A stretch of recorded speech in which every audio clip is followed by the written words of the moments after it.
Hello and welcome to Ready to Race. I'm your host Martise, your Run Faster coach, and today I have the pleasure of running with Jenny Nakamura. Jenny is getting ready to race the Vancouver, USA marathon, and she's going to tell us how she's getting ready for that, and she's going to be ready to really knock it out of the park from what I understand. So we're going to get started and find out all about Jenny and how she's preparing for the race. So Jenny, you're doing the Vancouver, USA marathon. Yep, next week. Okay, have you ever run this race before? I have not. This is my first time to Portland and Vancouver, Washington. Oh wow, okay, so you're sure it's not in Canada, right? Yes, I am positive it is not in Canada. Okay. It better not be because my tickets are to Portland. Okay, yeah, that's kind of a big run to the start line. Okay, exactly. Big warm-up run. Yeah. All right, cool. So why do you want to run this race? Why did I run this race? Well, it's my birthday next week. Okay, so happy early birthday. Thank you. So I was looking for a race that was on the West Coast, that was right around that time, and that one fit the bill. Okay. And it's nice and flat. They say it's a big BQ qualifier race. Oh, nice. So, I figured that would be a good one to go to try for a PR. Okay, also, and you're trying to BQ as well? No, not yet. Not yet? Okay. Let's get the PR first and then we'll look at that later. All right, fine. That sounds good though. So you run a lot because you actually have this really cool blog called Runny Legs. She doesn't have runny legs though. I don't. She has runner's legs. Runner's legs, yeah. So tell us about your blog. What's the meaning behind Runny Legs and why you started the blog? Okay, so it's kind of silly, but we were looking for a name, and I was like, what can I do that's running related? And, my name's Jenny, but there's a lot of Jennys out there, and all that, or Jennifers, and so I decided, let's just try to find something. So through Twitter, Instagram, we came up with a whole bunch of different things, but they were mostly taken. Okay. So, and this was Christmas Eve a couple years ago, and we were eating breakfast. My brother-in-law's like, hey, what about runny legs and burnt toast? Oh, nice. And I didn't, at the time I was having a lot of injuries and stuff, so we were like, hey, that's awesome. So there we go, runny legs.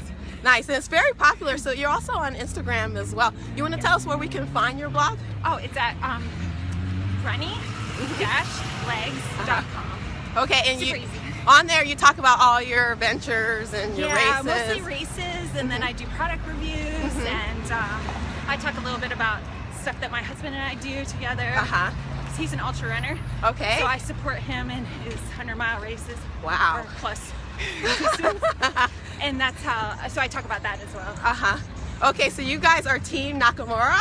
Yeah, Team Nakamura, although it's becoming Team Sexy Calves. Oh, really? And that's mostly for him. From runny legs to sexy calves. Well, he's more sexy calves.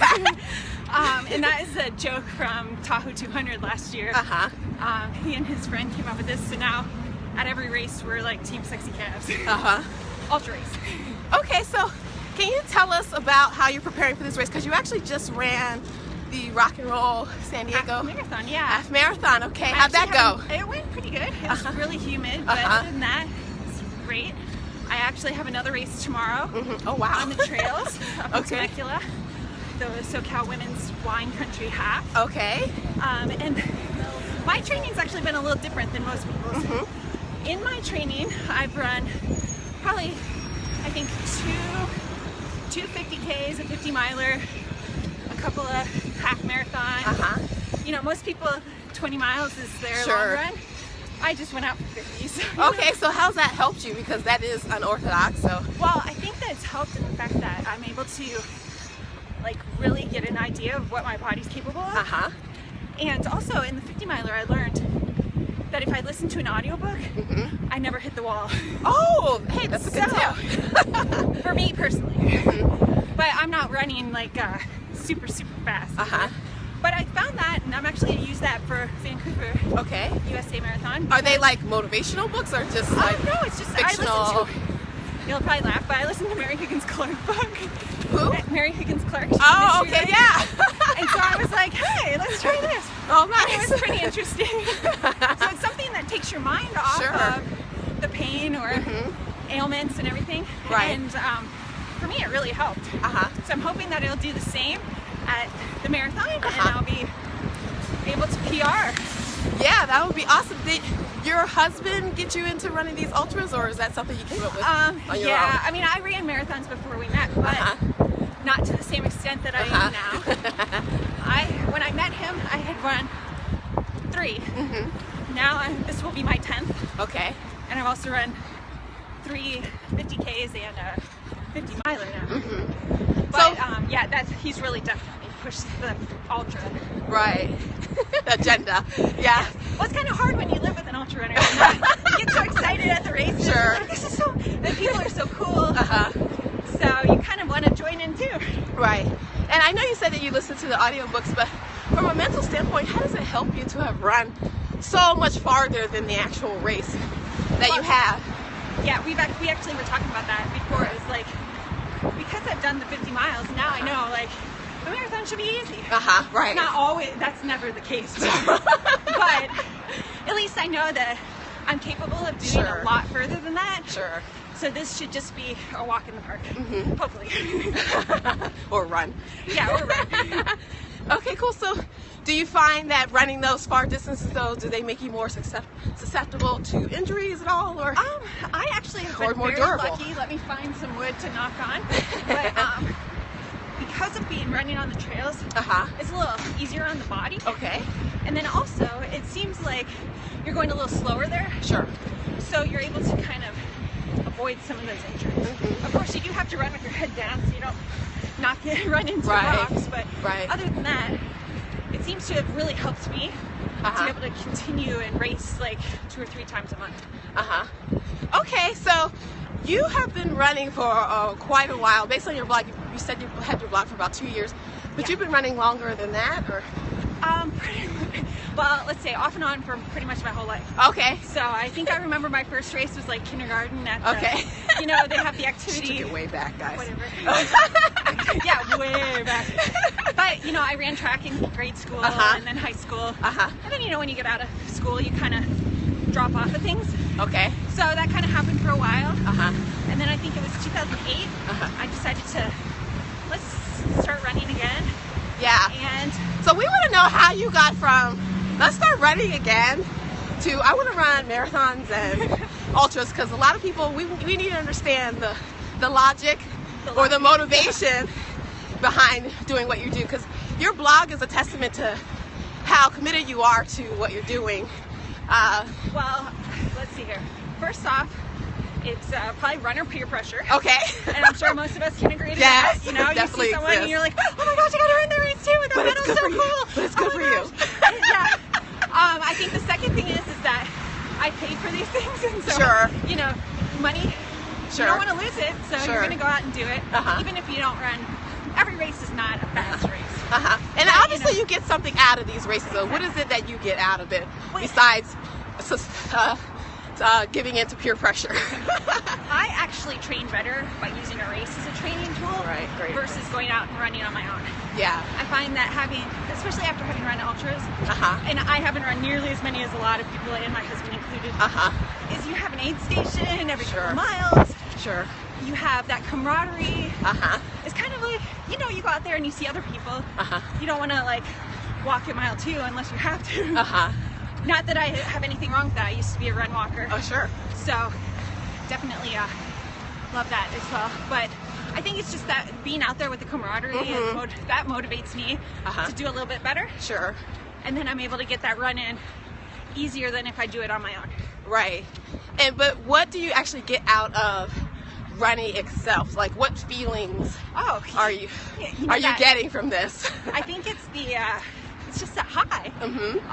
You know, you feel so much better after you run. You just have this energy, like you feel like you can conquer the world. Sure. And it just, I think in the end, it just really makes me happy. Oh, see, that's what counts. So now, see, we get that.